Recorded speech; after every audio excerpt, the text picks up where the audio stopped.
See, everyone wants to know if I put $1 into an ad platform, which of these ad platforms will split $5 the fastest? I have spent hundreds of millions of dollars on both these platforms and I have seen both extreme cases. Some advertisers, they crush it on Meta but lose money on Google and the vice versa. In this video, we are finally going to answer Google search versus Meta ads, which is the actual ROAS king. Let's compare these platforms on 6 core competencies.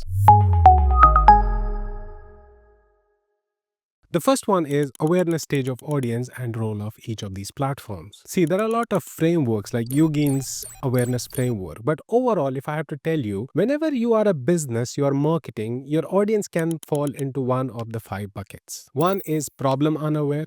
The second one is problem aware. The third one is solution aware, but your brand unaware. And after that, solution aware and your brand aware. And the fifth one is ready to buy. Google absolutely crushes it in the last stage. But if the customer needs to be made aware, then Meta absolutely wins. For example, a new gym launched a membership plan, a productivity app, you're selling a course, or you're promoting a book. So in this section, you have to understand Google is absolutely a closer, but Meta can make you a household name. So overall, in terms of versatility, in this section, Meta wins. The second competency where we are comparing these is funnel creation and algorithm depth. See, Google search is reactive. It waits for intent. There is no methodology you can implement in Google search to move from your cold audiences to warm audiences and convert. On Meta, however, you can use a framework, a strategy. You can introduce a problem, then educate, then retarget, then reframe, and then convert. Any kind of framework you can create. And that's why Meta becomes more powerful. See, Google search is great at understanding people's intent whenever there is. But Meta with Andromeda update is great at understanding people, what they watch, what they skip, what they engage with, and as a result, what they would want to buy. With Google search, it's just intent and you tap into that intent. But Meta learns over time. If you give it time, if you give it proper signals. And as a result, Google can give you faster results, but Meta compounds results. So even in this section, Meta is leading as a winner. And this leads us to our third competency, which is demand capture. Clearly, Google search is a demand capture tool.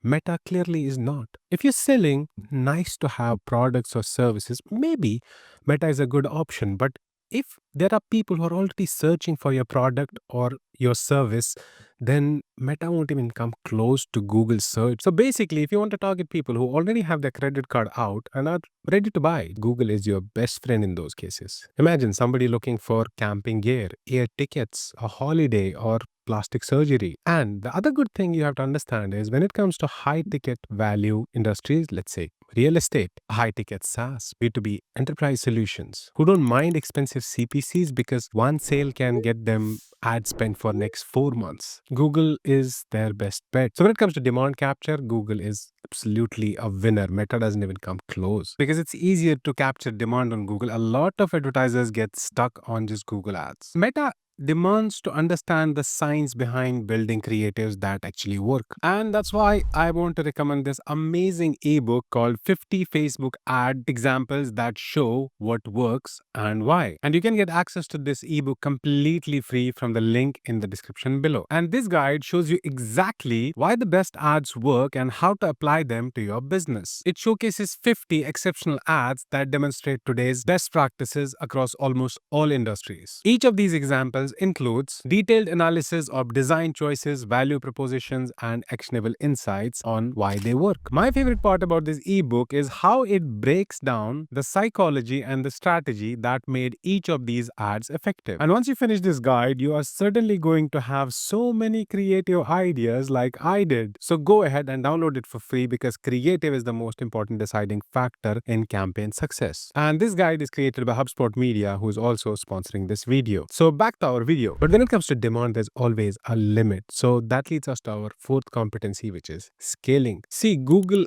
crushes it until the demand runs out. Then the CPCs rise and the efficiency drops. On the other hand, Meta scales on with audience expansion. And actually, when you scale, Meta has more data to learn, so it becomes more efficient. And the other big problem with Google search which I have observed in big brands, is there is always a limited demand. Let's talk about food delivery apps. There is a number of searches that are done in each geography every day. Let's say you're capturing a percentage of the demand, 20%, 30%, whatever your marketing budget is, and everything is going cool. You're happy with Google search. And suddenly someday you see the efficiencies drop because your competitor comes up with huge, massive budgets and they decide to invest a lot on Google search. And that's a very big problem in search. Meta in turn has higher saturation ceilings. So in terms of scalability, Meta clearly takes a lead and is a winner, which leads us to our fifth competence, which is creative leverage and diversity. See, on Google, creative helps. On Meta, creative is the targeting. Hooks, angles, narrative. That is why all the smart and strong marketers love Meta, because they are very good at these things. And weak marketers will always blame Meta. See, Google is like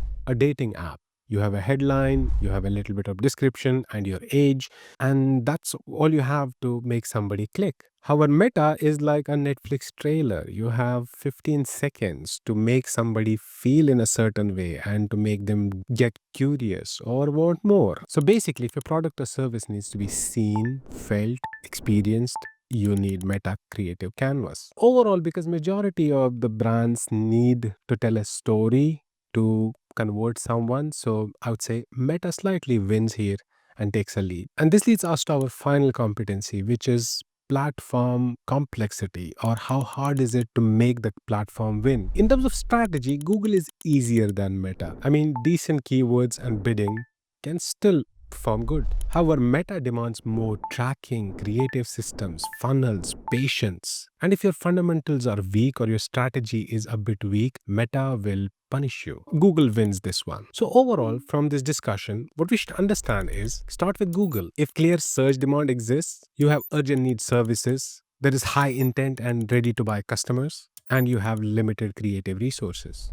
And you should start with Meta if you have a visually compelling product, you have a product which demands impulse buy and is within $200, or you have a new innovative product, there's no demand yet. You have strong creative capabilities, you can create videos, UGC videos, etc. If you have good budget, few $1,000s, and you're starting, I would say start with the funnel play. Meta creates the demand and Google captures it. So my final verdict is on Google search, it's comparatively easier to be profitable. It works even with an average strategy, but Meta ads, when done right, Google search alone cannot compete with Meta overall. But when you compare Meta with overall Google ads with Performance Max, Demand Gen, and YouTube included, then it's very difficult to choose a ROAS king. In almost all situations, they both can do very good for you, barring exceptions, of course. That's all for this video. Thank you so much, and I will see you in the next one.